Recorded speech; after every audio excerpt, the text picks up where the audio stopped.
हाय good afternoon. सास बहू और सेंसेक्स के आज के इस एपिसोड में आप सबका स्वागत है। हेम सिक्योरिटीज के आस्था जैन जुड़ेंगी मदद करने के लिए। Aastha hi good afternoon.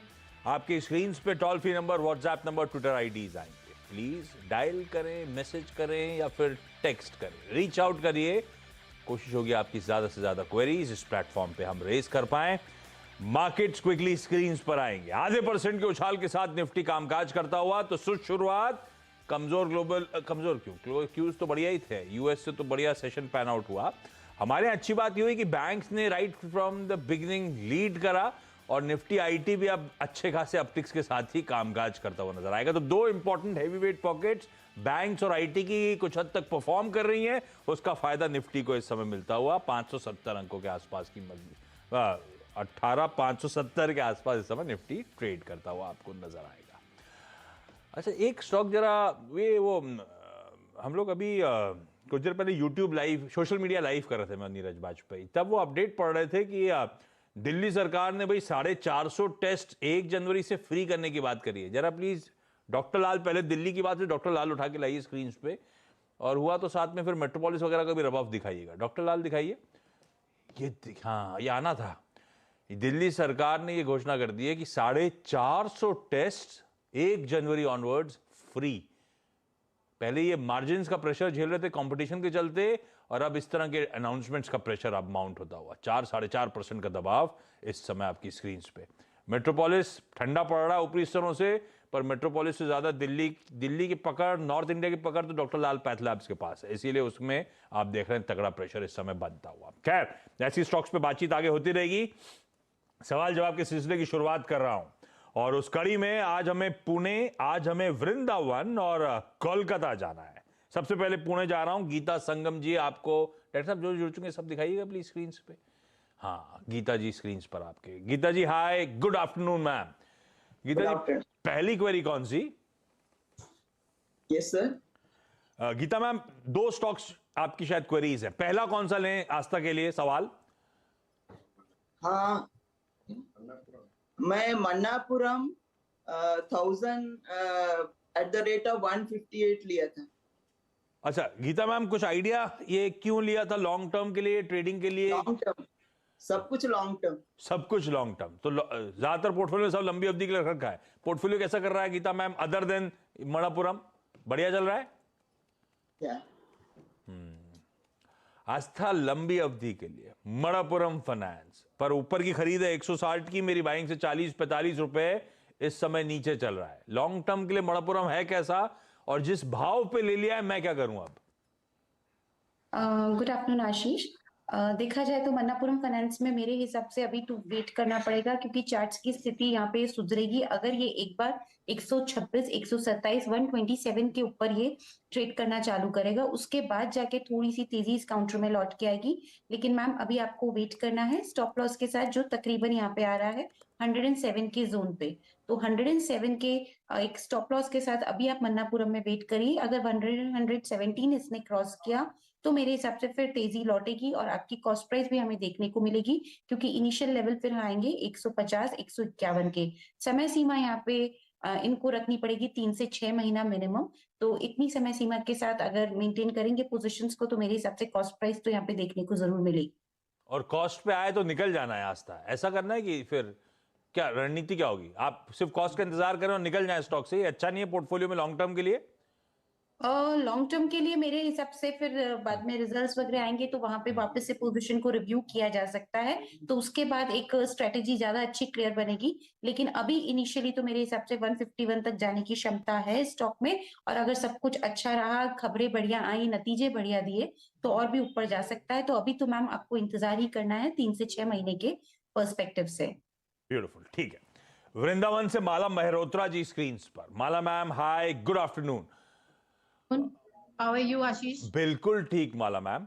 माला मैम, पहली इंपॉर्टेंट क्वेरी कौन सी? सर मेरे पास अबान ऑफशोर है, 500 शेयर्स हैं, हाँ। 68 की परचेज बाइंग प्राइस है मेरा उस, तो क्या करूं मैं उसके लिए? अभी अभी मैंने टीवी में देखा तो बढ़ा हुआ है काफी, 9% बढ़ गया। जिस दिन सोचती हूँ बेचने के लिए, उस दिन कैसा कुछ ऐसा हो जाता है। तो क्या करें उसके लिए? तो ये तो इजी है फिर आपके लिए, आप रोज सोचा करिए बेचने की। हाँ ये लिया क्यों था माला मैम? ये लॉन्ग टर्म के लिए लिया था कि नहीं? नहीं, लिया तो शॉर्ट टर्म के लिए था और मैंने एक दो बार ही इसमें पैसा भी कमाया बेच के, बट उसके बाद थोड़ा लालच कर गई, फिर दोबारा खरीद लिया, बस वही फंस गई मैं फिर। अपन स्टॉप लॉस नहीं लगाते? लगाते हैं। हाँ जी, बस यही गलती हो गई है कि नहीं लगाया स्टॉप लॉस। ठीक है, ठीक है। आज तक 2-3 बार कमाया, इस बार मामला सब वो जितना कमाया था ले जाने के मूड में आ गया ये स्टॉक। क्या करूं भाई, मेरी बाइंग से 15 रुपए नीचे और मन ट्रेडिंग का था। हाँ जी, बिल्कुल। देखिए मैम, सबसे पहले तो मैं बता देती हूँ कि ये एक दायरे में घूम रहा है काफ़ी महीनों से। इनफैक्ट मैं 2 या 3 महीने लास्ट में जो देख रही हूँ, उसमें एक दायरा बना हुआ है 45 से लेके 65, इसके बीच में ही ये बार-बार घूम रहा है। तो जब तक ये 65 का इम्पोर्टेंट एक हर्डल क्रॉस नहीं करता, तब तक इसमें बड़ी तेज़ी वापस से लौट के नहीं आएगी। लेकिन अभी जिस तरह से आज भी काफ़ी तेज़ है और मेरे को लगता है कि चार्ट्स थोड़े यहाँ पे मजबूत हो रहे हैं, और इनफैक्ट वीकली चार्ट्स पे मेरे हिसाब से 200 एक्सपोनेंशियल मूविंग एवरेज के ऊपर इसने बंद किया। यानी कि आप मान के चले 55 के ऊपर अगर ये हफ्ते के अंत तक ये बंद करने में सफल हो गया, तो हो सकता है ब्राइट चांसेस हैं कि हमें हमारी कॉस्ट प्राइस तक ये स्टॉक देखने को मिले। अभी बने रहना है स्टॉक में, लेकिन स्टॉप लॉस जरूर रखना है 45 का। तो 45 के स्टॉप लॉस के साथ बने रहिए, इंतजार कीजिए। अगर 55 के ऊपर बंद होता है, तो मेरे हिसाब से एक बार 64 तक जाने की उम्मीद काफी ज्यादा यहाँ पे ब्राइट है, तो बने रहना है। होल्ड करना है मैम, स्टॉप लॉस के साथ होल्ड करना है। कोलकाता से मनीषा मैम जुड़ती हुई। Manisha ma'am hi, good afternoon. Hi, Manisha ma'am, Manisha good ma'am आपका आफ्टरनून। सवाल। हाँ, मेरा सवाल है, मैं अभी मतलब कुछ ही दिन हुआ है शेयर मार्केट में इन्वेस्ट कर रही हूँ। हम्म तो एक अच्छा पोर्टफोलियो मुझे चाहिए था, जो फिर भी मैंने कुछ कुछ इसमें लगाया था, जैसे एनटीपीसी है, पीवीआर है और बेल है, एचडीएफसी है। तो 50,000 मेरा और है, तो उसमें कहाँ कहाँ मैं इन्वेस्ट कर सकती हूँ अब लॉन्ग आपके टर्म के लिए? पोर्टफोलियो में क्या है, कितना परसेंटेज उन स्टॉक्स पे आपने खर्च कर रखा है, ये आइडिया नहीं है। मैं इसको जेनरिक क्वेरी बना देता हूं। आस्था, अगर हेम सिक्योरिटीज के पास इस समय कोई क्लाइंट 50,000 रुपए दे कहे आस्था जी पैसा लगा दीजिए, तो ऐसे 3-4 बढ़िया वाले स्टॉक्स जो आप लोग को पसंद आ रहे हो सबसे ज्यादा, जहां पे ये पैसा लगाया जा रहा हो, नया पैसा। जी, हाँ जी, बिल्कुल। देखिए, सबसे पहले तो मैम ने क्योंकि ऑलरेडी इन्वेस्ट किया है, तो उनको तो होल्ड ही करना है। हाँ। और दूसरी तरफ देखा जाए तो इनफैक्ट मैंने अभी एक रिसर्च रिपोर्ट भी निकाली है सोलार इंडस्ट्रीज पे। तो एक ग्रुप का ये स्टॉक है और मुझे इसका फ्यूचर बहुत ब्राइट लगता है।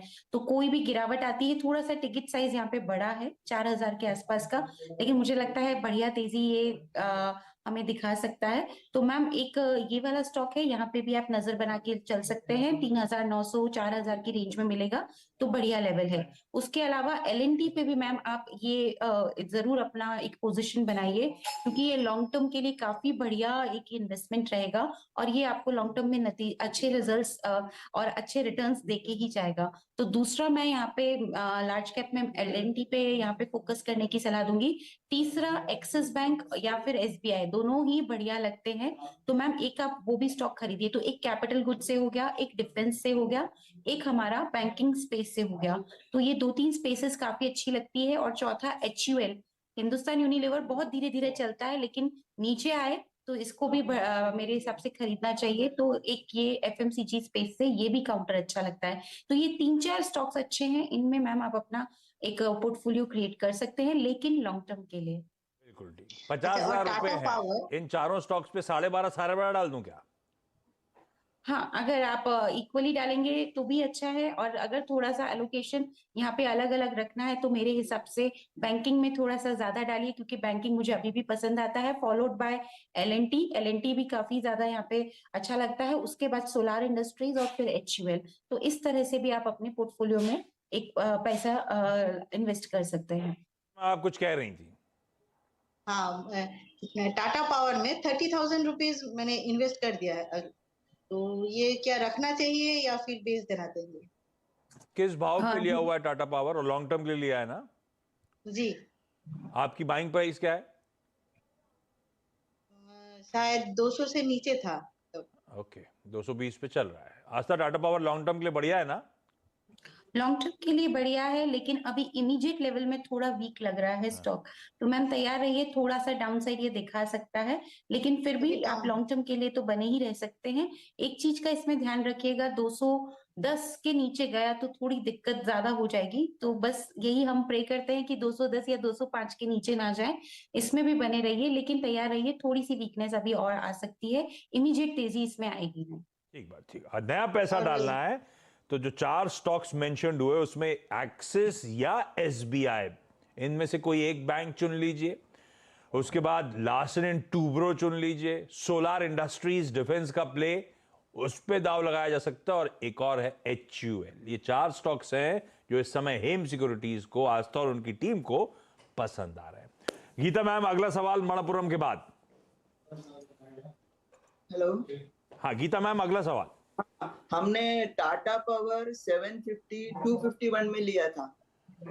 हाँ, टाटा पावर तो अभी चर्चा में भी आया था। खैर ठीक, यहाँ पे वहां पे केस था आस्था 200 से नीचे की बाइंग, यहाँ पे केस है 250 प्लस की बाइंग। 219 पे चल रहा है स्टॉक, लॉन्ग टर्म के लिए लिया हुआ है। क्या करूं, 30 रुपए मेरी बाइंग से नीचे।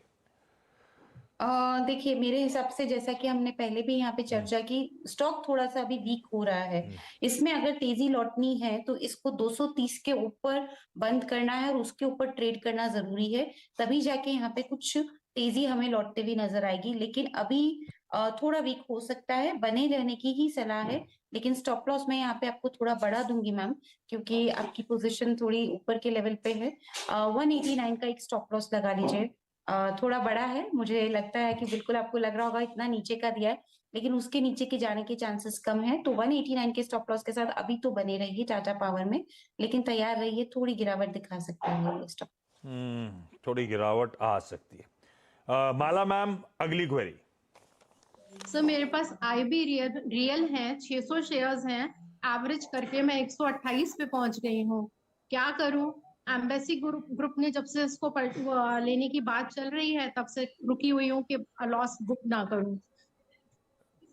पहले बहुत ऊपर की खरीद थी, एवरेज करते करते आई आप तो 128 की औसत बाइंग आई। हाँ जी, ये भी मैं पहले 2 बार बेच चुकी हूँ, उसके बाद तीसरी बार खरीदा है तो वहीं फंस गई हूँ। अब से अपन लोग एक काम करेंगे, 2 ही बार एक किसी स्टॉक में घुमाएंगे पैसा, तीसरी बार बच जाएंगे। तीसरी बार हाँ, बार ये बार फंस समझ रहे हैं, में अबान में भी तीसरी बार फंसे, इंडिया बुल्स में हाँ, भी यही तीसरी बार समझ फंसे। में और समझ जहां में फंसे आ वहां बार बार गया। सोचेंगे आज निकालना है, आज निकालना है, तो चलेगा।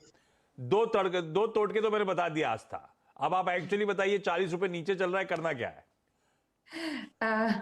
जी बिल्कुल, ये भी अभी वीक बना हुआ है। देखिए मैम, हम जब टेक्निकल चार्ट्स देखते हैं तो मूविंग एवरेजेस एक इंपॉर्टेंट पैरामीटर रहता है, और ये सभी मूविंग एवरेजेस के नीचे चल रहा है, जो ये बताता है कि स्टॉक अभी वीक है। तो थोड़ा सा वीक और हो सकता है। इसमें भी जो चार्ट्स दिखा रहे हैं वो यही कह रहे हैं कि थोड़ी गिरावट अभी और आ सकती है। अब अगर आप रिस्क ले सकते हैं, आपका एपिटाइट है कि मैं बनी रह सकती हूँ, तो फिर आप होल्ड करिए, लेकिन स्टॉप लॉस के साथ, जो कि तकरीबन यहाँ पे बड़ा है 67 का। लेकिन अगर अपन इतना रिस्क नहीं ले सकते तो चाहें तो थोड़ा सा अपनी पार्शियल पोजीशन से एग्जिट कर ले, या फिर न्यूज का जो आप वेट कर रहे हैं तब तक रुक जाइए। लेकिन मेरे हिसाब से अभी थोड़ा सा वीकनेस और ये काउंटर दिखा सकता है, तो आपके रिस्क एपेटाइट के हिसाब से आप एक बार इसमें डिसीजन ले लीजिए। ठीक है Gita ma'am, Mala ma'am, Manisha ma'am, thank you so much जुड़ने के लिए, अपनी क्वेरीज इस प्लेटफॉर्म पर रेज करने के लिए। आस्था, थैंक यू, बढ़िया तरीके से सारी क्वेरीज सॉल्व करने के लिए। डॉक्टर लाल से मैंने शो की शुरुआत करी थी, वो काफी गिर गया आस्था। डॉक्टर लाल के लिए बड़ी दिक्कत वाली खबर हो गई ना, दिल्ली वाली। हाँ बिल्कुल, और जिस तरह से ये गिरा है ना, बहुत बड़ा फॉल आया है। इनफैक्ट आपके बोलने पे मैं चार्ट्स को भी देख रही थी, मेरे हिसाब से काफी इसमें वीकनेस और हमें देखने को मिल सकती है। लेकिन एक इम्पोर्टेंट सपोर्ट ये क्रॉस ना करे तो अच्छा है, जो कि 2250 का है। तो जिन्होंने लिया हुआ है वो 2250 के लेवल का एक बार स्टॉप लॉस लगा के अभी तो होल्ड करें और प्रे करें कि ये लेवल ना टूटे। बट थोड़ा वीक लग रहा है ये। हो गया, खबर भी दिक्कत वाली है इसके सामने। ठीक है आस्था, थैंक यू सो मच जुड़ने के लिए। ब्रेक ले रहा हूं, ब्रेक के उस पार जब लौटेंगे तो एक क्विक मार्केट अपडेट।